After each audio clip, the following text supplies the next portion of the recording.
Mike and Dave, welcome back to the show. Wow, we're drinking from a fire hose of news today.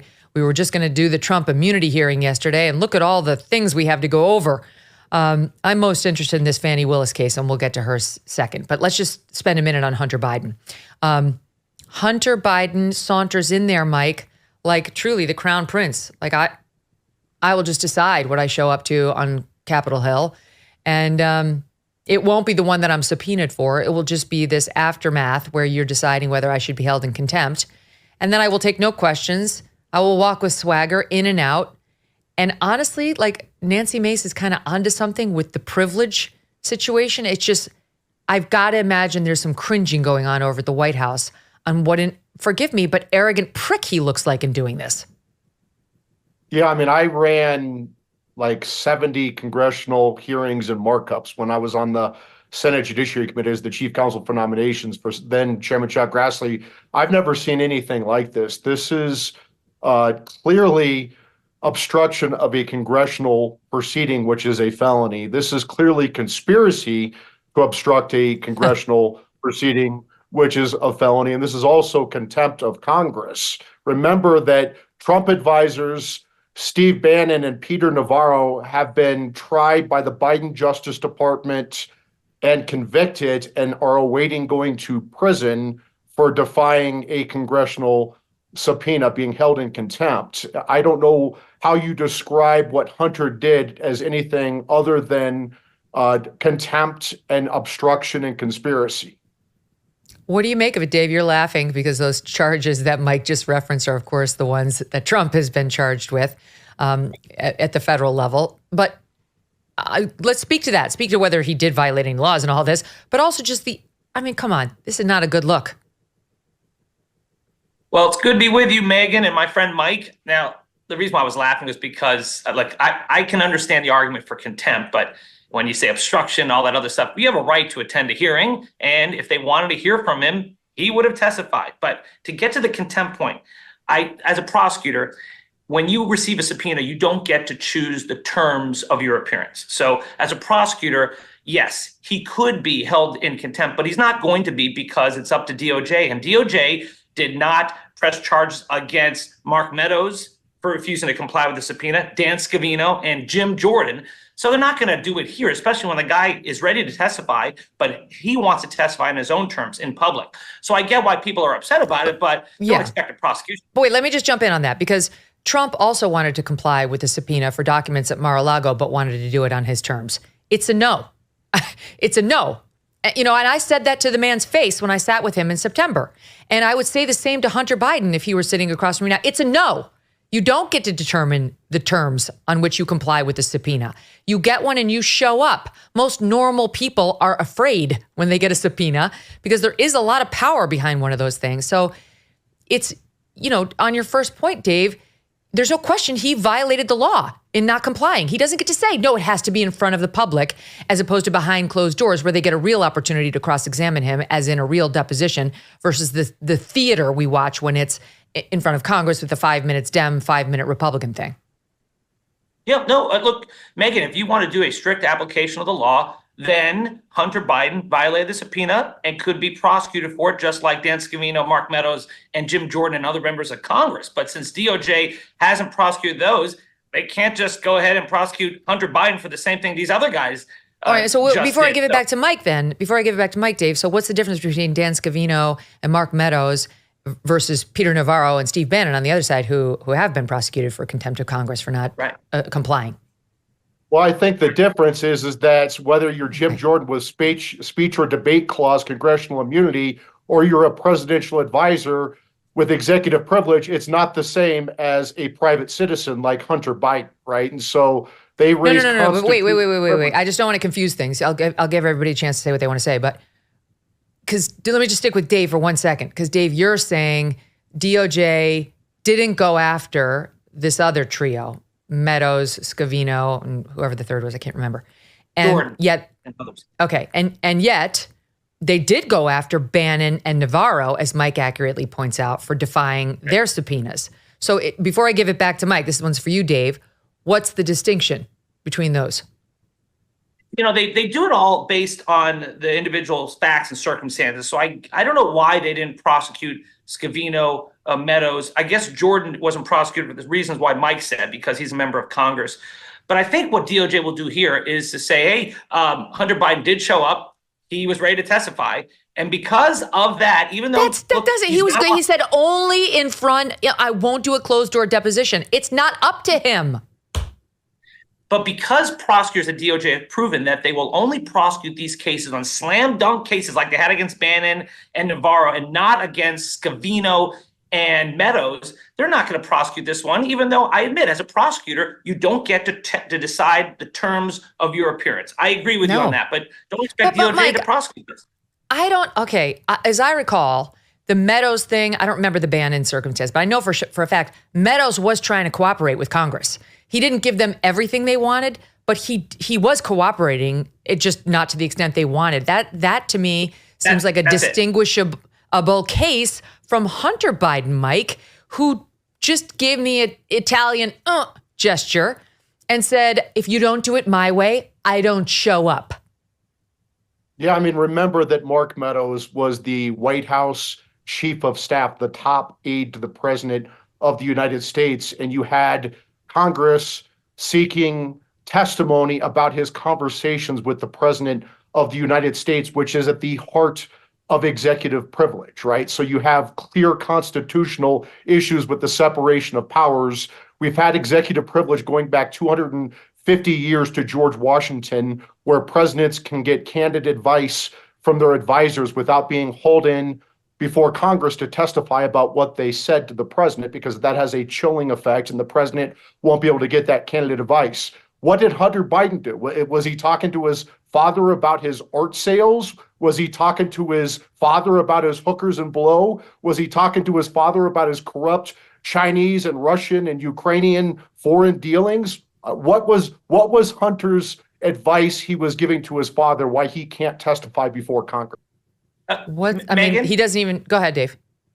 Yeah, I think you made my point when you said that Meadows did cooperate in the way he wanted to. Like, he gave Congress something, but didn't give Congress exactly what it wanted. Well, Hunter Biden is showing up and saying, I will comply, I will testify, but it has to be in the open because I don't trust you guys to report what happens behind closed doors. For a prosecutor, not ideal. But that is why I don't think DOJ is going to prosecute him, because it's similar to the Mark Meadows situation.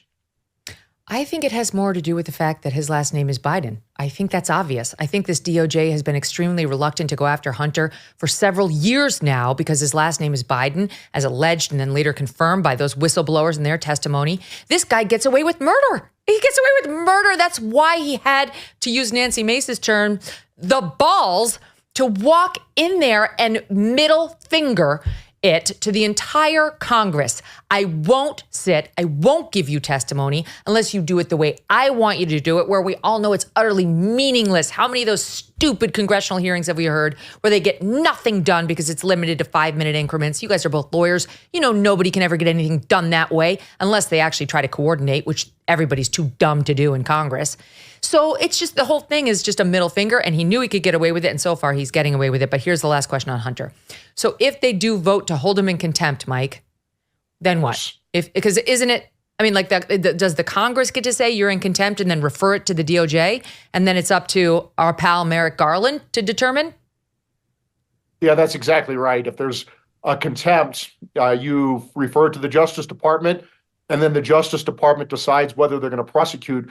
It's a very good question for Biden Attorney General Merrick Garland. How do you prosecute top presidential advisors, Peter Navarro, the former trade rep, to the trade director to President Trump, and then Steve Bannon, one of his top outside advisors, who clearly enjoy executive privilege with their conversations with the president of the United States, but you don't prosecute the president's son who refuses to testify about the Biden's foreign corruption and their bribery and foreign corruption schemes. This is not about Hunter Biden. This is about Joe Biden. This is about whether the president of the United States is currently compromised by tens of millions of dollars in foreign bribes and other corruption from China, from Russia, from Ukraine, from Kazakhstan. It seems like every trouble spot around the world, Biden and his sleazebag family were on the take. And that's what Congress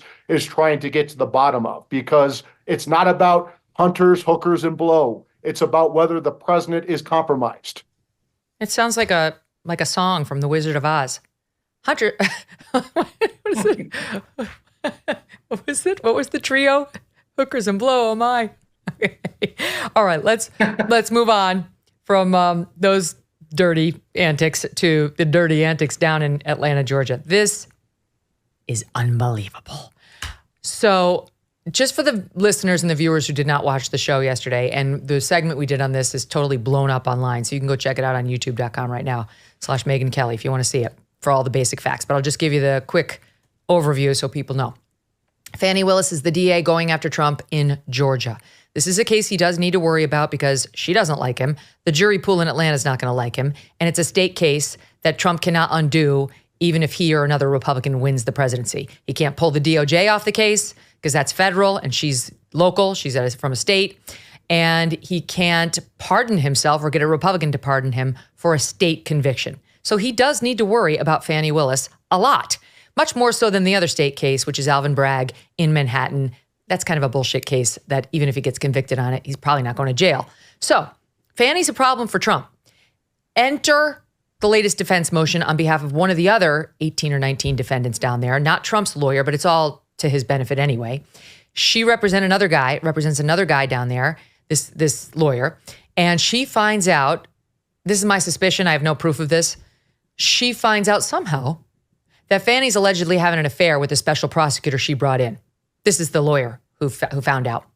And I'm going to guess that the special prosecutor's wife possibly tipped her off, because hell hath no fury like a woman scorned.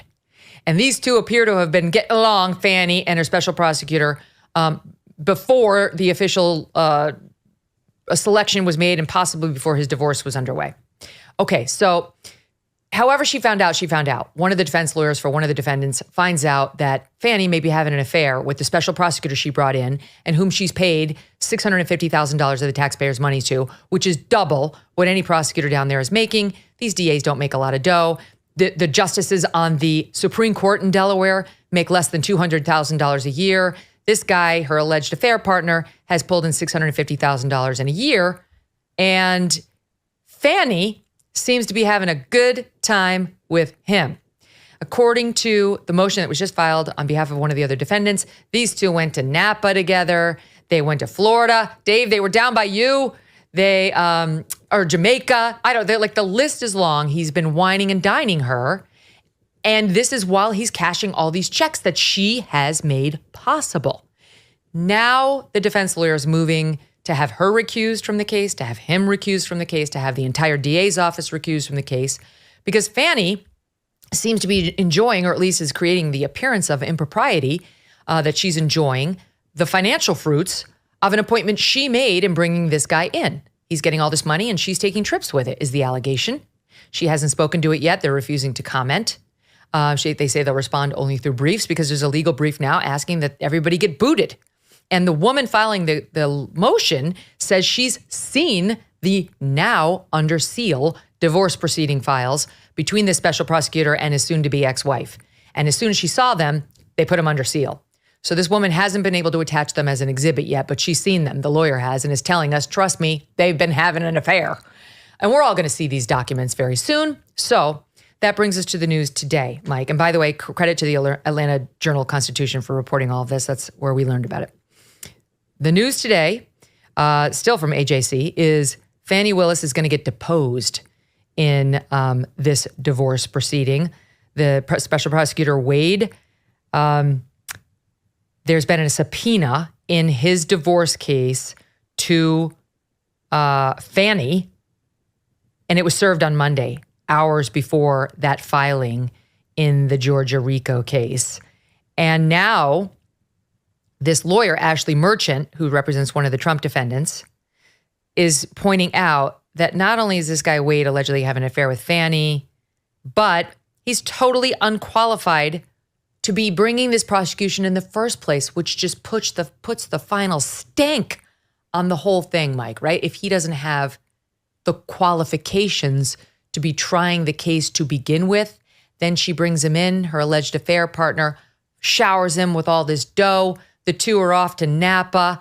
My God, I need a clothespin. It stinks so bad. My nostrils need to be closed. I mean, this is right out of a Veep episode, what Fani Willis is doing down there in Georgia. She brought in, allegedly, her boyfriend, who has zero experience with felony cases. She brought her boyfriend in to run a very complex, unprecedented, highly political, highly partisan RICO case against a former president of the United States who happens to be the leading presidential candidate, including, and then also with 18 co-defendants, including President Trump's top aides, lawyers, supporters. This co-defendant, Michael Roman, submitted this 127-page motion to dismiss the indictment based upon this. There's also other problems besides Fani Willis getting kickbacks from her boyfriend, allegedly, in the form of these lavish trips. You also have this prosecutor, if you read his bills, he bills like 8 hours at a time every day with very vague descriptions. But one day he billed a full 24 hours. He billed every second of a day, and he put the vague description, prepared cases for pretrial, right? So you work 24 hours in a row very early on in this case. The special prosecutor, Nathan Wade. Yeah, Nathan Wade. Another thing that's very problematic. Here's the bill, by the way, for the viewing audience on YouTube. You can see he does have a 24-hour invoice. Go ahead, Mike. Yeah, and he also, this is how stupid this guy is. This guy also billed for 2 meetings he had with the White House staff. One with the White House counsel for like 8 hours, and then another 8-hour meeting at the White House before Fani Willis brought this indictment against President Trump. So that makes it very clear that President Biden and his White House are lying when they said that they didn't have any communications with any of these Democrat prosecutors like Alvin Bragg and Fani Willis before they brought these unprecedented charges against President Trump, this election interference, because Nathan Wade billed for those meetings. And the fact that he billed for those meetings, his 2 meetings prior to Fani Willis's indictment with the White House staff, proves that they talked about Trump's indictment. Because why else would Nathan Wade have billed for those meetings if they didn't talk about what he was working on? That's a very good question, Dave. Those 2 dates, and we've seen now his bill, May 23rd, 2022, November 18, 2022, before Trump was indicted by Fani Willis. And it says travel to Athens conference with White House counsel, 8 hours on the May one. November interview with DC/White House, 8 hours. Mike raises a good question. Why would he be talking to the White House and conferring with White House counsel immediately prior to Trump's indictment if there wasn't coordination with the White House on Trump's indictment? Well, Megyn, let's look at the dates. The investigation in Fulton County started on January 2nd, 2021. That's when the call occurred. That's what prompted the investigation. The investigation actually started on February 11th, 2021. And so this was taking place, this investigation, a year plus prior to this meeting. If there was a meeting, who knows? This was Nathan Wade's way to bill for it. He says meeting with White House counsel. But this investigation was going on for many months. And then the grand jury was meeting as of January of 2022. So you're talking about many months that the investigation was happening and the grand jury was meeting. So when you say that the Biden administration was pulling the strings, this thing was already happening in the grand jury. And why did they even need to care about Fani Willis? At that point, when the first meeting took place, Jack Smith had already been appointed. And so this investigation at the federal level was already occurring. And let me tell you something as a state prosecutor. We state prosecutors, don't want to get in the way of feds, and the feds hate when we duplicate their efforts. The feds do not want us to do what they do because it gets in the way of immunity and other issues.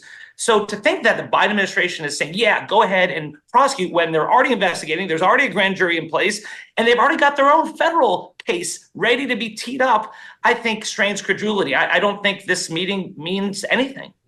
Go ahead, Mike.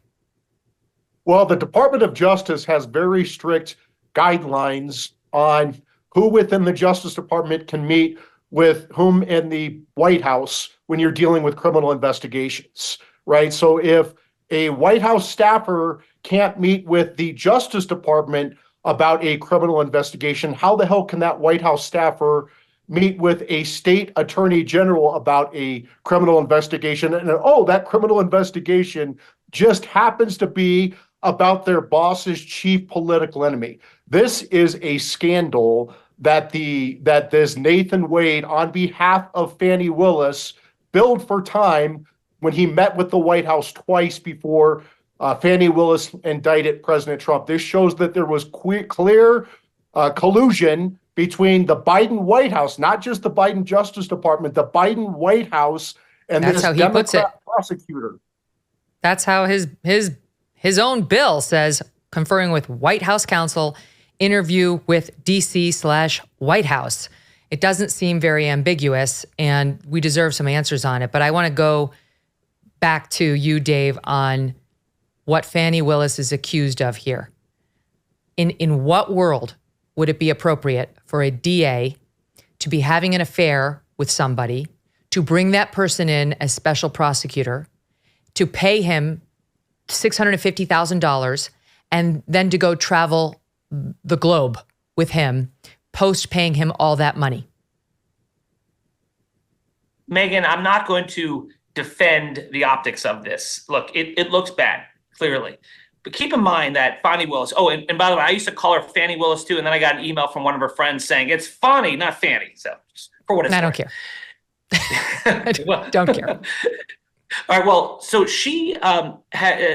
Nathan Wade has been a mentor of hers for years. They were both judges, and he was a mentor of hers when he was a judge. So this has been going on for a while, not necessarily any affair. We don't know for sure if there's an affair, but even assume there is.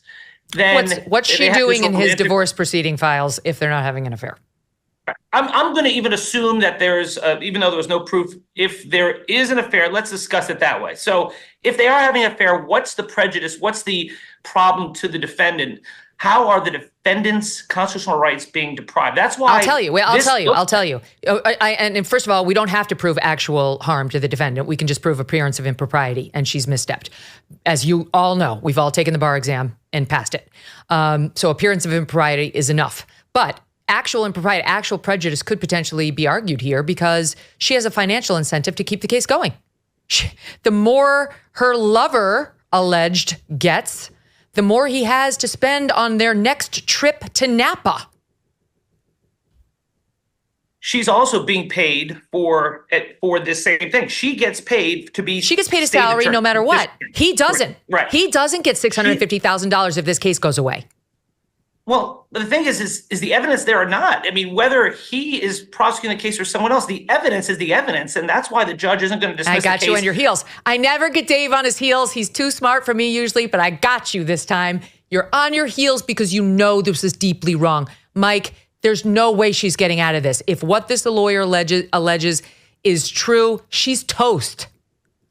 Yeah, I mean, I would say, number one, if I'm ever in hot water, I'm hiring Dave because he's a very good defense attorney, as we just saw there. He's good. And I mean, he's very good. I mean, he gets up there and says it with a straight face, which is hilarious. And number two, I would say that if these allegations are true, not only will Fani Willis get disqualified from this case, she faces disbarment and criminal prosecution both in Georgia and and by the Department of Justice, presumably not by the Biden Justice Department, but when Trump's back in office, she faces serious criminal liability for what she's done here, including violation of public oath, bribery, improper influence of government official, criminal conspiracy to defraud government, maybe even racketeering. She likes that racketeering charge false statements and concealment. There are so many potential Georgia charges alone for which you could go after Fani Willis on this. And I would say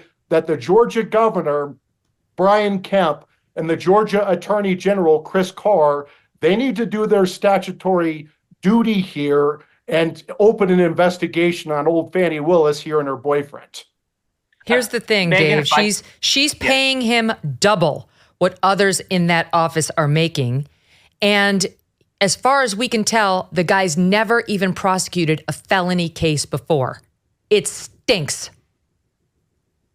But again, how does it prejudice a defendant when she went to a grand jury and a grand jury of citizens from the community voted to indict, and now the case is being prosecuted, and you have a judge who is a Federalist Society member, Judge McAfee, who has refused to dismiss any of these charges and has refused to bounce the special prosecutor off the case because he didn't file the right forms or he didn't take the right oath. That was an earlier technical objection Trump's team was raising to the way in which he got appointed with the special prosecutor. I don't know whether that's legit or not. I don't care. This is something in a league of its own.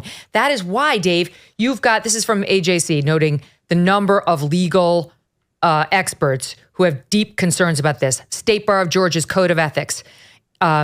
If saying, okay, let's say it would be a clear violation of the State Bar of Georgia's Code of Ethics, according to Andrew Fleischman, criminal defense attorney in Atlanta, quote, if you're giving money to somebody who appears to be unqualified and they are giving you some of that money back in the form of summer vacations, then you are financially benefiting from your prosecution. The Fulton County Code of Ethics says officials should aspire to avoid, quote, even the appearance of a conflict of interest.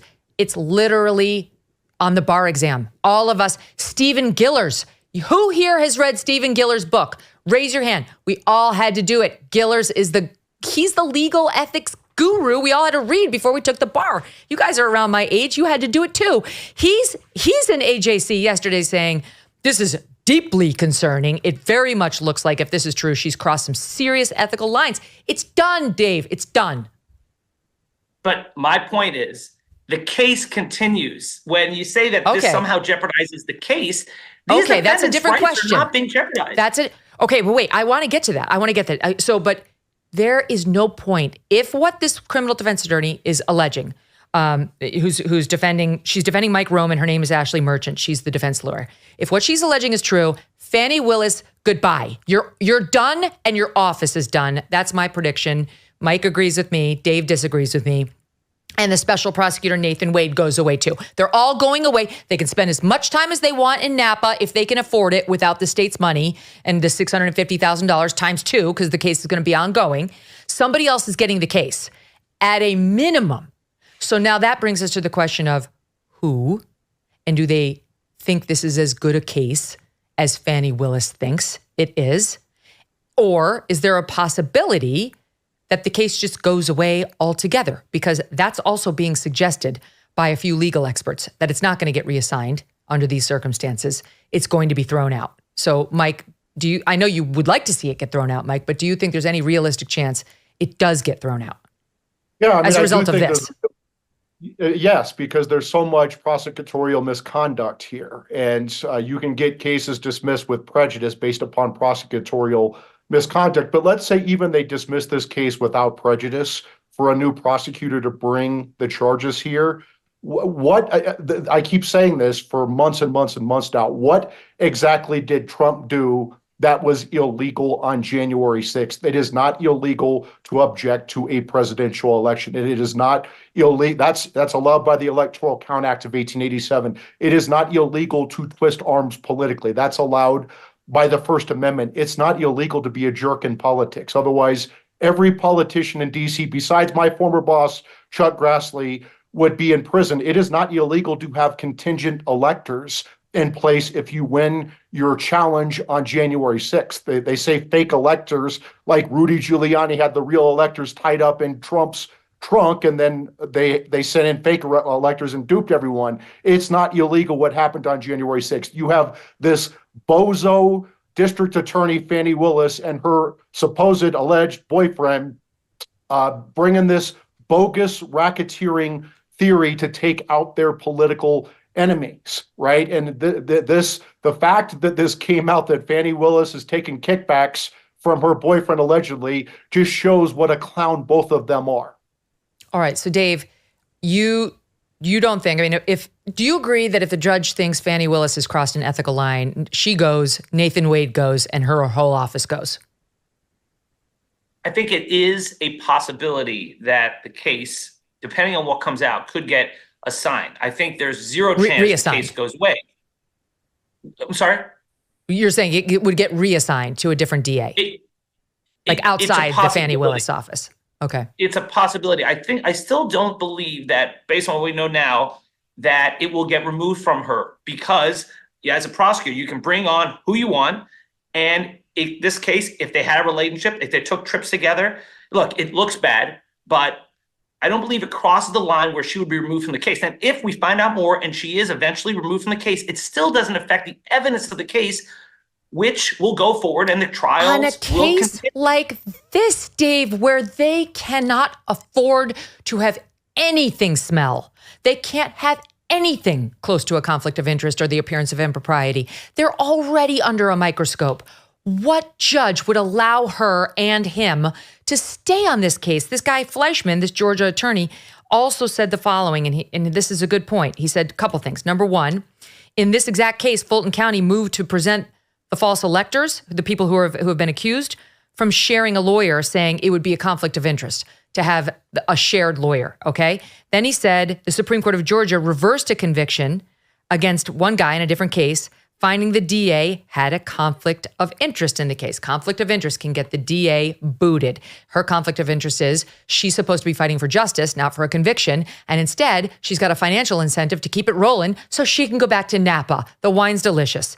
Then secondly, he pointed out, we're so worried about a DA's, about her being above any sort of question about her ethics, that we make only taking rightful compensation part of her oath. The DA, when sworn in, takes the following oath.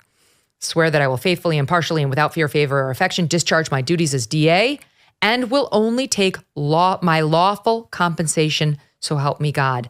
That's going to be the argument, that this was, in essence, a second form of compensation, that she brought in a guy who was not qualified to be her co-counsel, and that the two of them have been seeing the world together based on the taxpayer dime, which appears, frankly, to have been inflated by this guy and his 24-hour billing cycle. Well, remember, Megyn, he didn't just come on the case after the indictment. He was the one who went before the grand jury. And the grand jurors afterwards thought he did a good job. Like, he got high marks for what he did. He is someone who was a former judge. Have they tried felonies before? I don't think they know what the standard is. Whether they do or they don't, it's still the grand jury process. And that insulates it from a lot of the accusations that are here. This is not a political witch hunt when you have a grand jury that indicted Trump and all the others. Oh my God. I know you don't believe that. I am hiring Dave if I can get in trouble. I am. That's it. Mike, you're fired. I don't blame you. He's much better than I am. He's doing his best. I can't say it with a straight face. No, he's doing his best. God love you.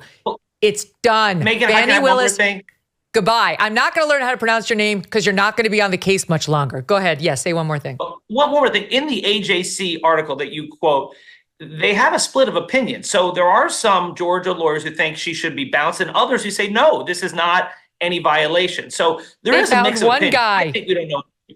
They found one guy who said, I'd be surprised if the allegations would sink the case. I mean, go back and look at Stephen Gillers. Stephen Gillers is no conservative right-wing hack. This guy, he calls him like he sees him. He literally wrote the book, and he was all over this in the first article that broke this case yesterday. All right, we haven't gotten to Trump's immunity argument, which is the purpose of Mike and Dave Begin and Book Today originally. And that, too, is very interesting because that's an effort to get rid of the January 6th federal prosecution against Trump entirely. I said yesterday it didn't go well for Trump's lawyer, and I stand by that. However, one of the arguments does provide him with a serious glimmer of hope, and we'll pick that up right after a quick break. Unbelievable day. Ladies and gentlemen, let's make a resolution that's easy to keep and delivers immediately on its promise. With Genucel Skincare, you could turn back time and look 5, 10, even 15 years younger. And right now, Genucel Skincare is celebrating 2024 with its New Year's sales event. Save over 70% off all of your Genucel must-haves in their most popular package. Say goodbye to those fine lines, forehead wrinkles, sagging jawline, dark marks, skin redness, and even under-eye bags, and leave them behind in 2023. For women and men, safe for all skin types and perfect for skin of any age. Plus, with its immediate effects product, Genucel promises results guaranteed or 100% of your money back.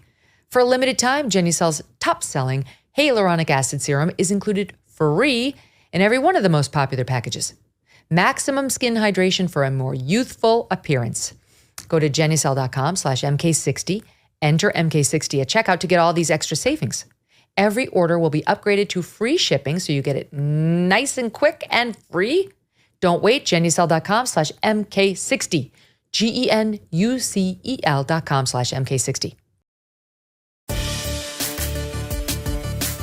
So Trump and Jack Smith, his prosecutor, went before the D.C. Circuit Court of Appeals yesterday via their lawyers, trying to argue on Trump's side, this whole January 6th federal prosecution should be thrown out against Trump, claiming he has immunity for the acts in question because he was a sitting president when he took them.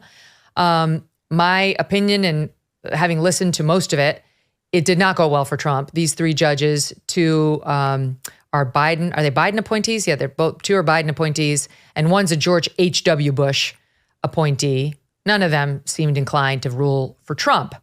But the glimmer of hope I was referencing before the break for Trump, and tell me if you guys agree, is they did seem stuck on whether the standard for how to decide this case needs further clarification, what acts are at issue, and were they within his official duties or were they more discretionary? And maybe we need to kick it back down to the trial court to have a whole hearing that would illuminate us on. And long and the short of it is, Mike, that would delay the case beyond the election. And that's really what Trump would like. He thinks he's going to win. If he wins, he, using you as his attorney general, can end this whole thing. So that's, in essence, a kind of win for him if that's what they do. And they did seem kind of tempted to do that. What did you think? Well, I think that what the D.C. Circuit should do, and I don't know if they're going to do this, but I think at a bare minimum that they need to hold that presidents of the United States, just like members of Congress under the speech or debate clause of the Constitution, just like federal judges under judicial immunity, are immune from both civil and criminal prosecution for their official acts. Right. And so judges can't be prosecuted criminally for their official acts. Members of Congress can't be prosecuted criminally for their official acts. That has not been decided for the president of the United States because a president has never been charged until President Biden's special counsel, Jack Smith, brought this indictment of a former president, two indictments of a former president, and then two Democrat DAs, Fani Willis, who we just talked about, and Alvin Bragg in New York, also indicted President Trump. So now we have 4 indictments against a former president. The court is going to have to establish that a president of the United States is criminally immune from prosecution, because it just would not make sense that you could be civilly immune, but you're not criminally immune. Do you think a president of the United States should have to worry that his successor is going to prosecute him for something he did within his official acts? Can the Trump 47 Justice Department prosecute President Obama for the drone strike that killed 2 American citizens, including a 16-year-old? Can the Trump 47 Justice Department charge Obama with capital murder? I mean, that would be crazy, but that's the path we're heading down if the courts do not establish at a bare minimum that presidents of the United States are immune from criminal prosecution. Okay. Just like judges. Let me get Dave to just weigh in on that much. Do you agree with that much, Dave? I don't, because what Trump did was beyond his official acts as president. No, that's okay. You don't have control. That's okay, but that's different. Do you agree that for the official acts, I mean, he's right. Trump's already threatening to go after Joe Biden if Trump wins for the Afghanistan withdrawal. And Mike's raising a decent point that we can't have presidents worrying about doing things like drone strikes and getting prosecuted. Well, they do have immunity for civil cases. Now, as far as criminal, I think there should be some level of immunity if you make a decision, for example, like a drone strike on a foreign country, right? Yeah, But when it has it's to be clear that within it's in your office. official capacity, right? Like your official. I realize that in this case, it's not as clear, but if it is clear, shouldn't they be immune from this nonsense? If it's clear, right? The question is that Trump's people are saying you get the outer limits. And I would say you don't get the outer limits because the outer limits is ill-defined and you can just create a huge exception to the rule there. So I'd only agree up to a very limited point. Okay. All right. So that was one of the things they were trying to figure out. And Trump says, I did it all in my official capacity. There need to be fair elections in the United States. And, I had already lost the election. I wasn't still campaigning. So everything I did was in my official capacity. Dave, I'll give that one to you first. Right. Well, the Constitution is clear. The states handle the elections. The president has no role in that. And it is telling that even though he says, I wanted to ensure that there was no fraud, he didn't call North Carolina. He won North Carolina by 75,000 votes. He lost Michigan by 155,000 votes. He called Michigan. He only called the states where he lost to try to overturn the election. So what he was doing was as a candidate, not as a president who really cared about election fraud. What do you make of it, Mike? Well, I mean, here's the deal. Once Dave agrees with us. Once you establish that presidents are immune criminally, any president, not just Trump, any president is immune from their official acts, then this case should get remanded back to this DC Obama judge, Tanya Chutkan, where she holds a mini trial with Biden special counsel, Jack Smith, and the Trump lawyers, and they have a mini trial on these immunity issues, and they figure out what they think are official acts that are immune and what they think are private acts that are not immune under presidential immunity. And under the case law, under civil immunity, it's the official acts and the outer perimeter of his official acts, because they want to make very clear that presidents are protected, and they want to err on the side of protecting the president, right? Okay. Well, how about that, Dave? Should it be remanded for a hearing on what's official and what's not? No, I think based on the hearing yesterday, the argument from Trump's lawyers that you could call out SEAL Team 6 and assassinate your political opponent was so overboard that no, I think this is an easy one. In this case, there is not absolute presidential immunity for the outer acts. That is clear. I think that's a limited question that they had. They should reject it. I think the Supreme Court's going to defer to them and let the trial commence in Washington, D.C. Do you think so, Mike? I mean, do you agree with me that these three judges are not going to rule in Trump's favor? The best he can hope for now is delay by kicking it back for a hearing, et cetera. I actually hope that they don't rule in Trump's favor, because that means this case is going to get delayed beyond the election, because the Supreme Court will have to take this case if the DC Circuit does not hold at a bare minimum that a president of the United States is immune from criminal prosecution for his official acts. If they do not hold that, the Supreme Court is going to have to take this case. They're not going to rush to take this case. They're going to put it on a pretty regular briefing and oral argument schedule, because there's no rush. They waited, Jack Smith, the Biden Justice Department waited 30 months to bring these charges. They timed these for election interference. 20 seconds left, Dave. Will the Supreme Court take the case if DC Circuit Court of Appeals rules against Trump? I think probably not. I think they're going to defer, deny cert, deny review, and kick it back to the DC Circuit. That's my prediction. That would be nice and clean for the Supreme Court. Trump will not be happy. Be the worst outcome for him. My God, great debate, you guys. You're the best. Thanks for being here. Up next, Dean Phillips, who's challenging Biden. Big news.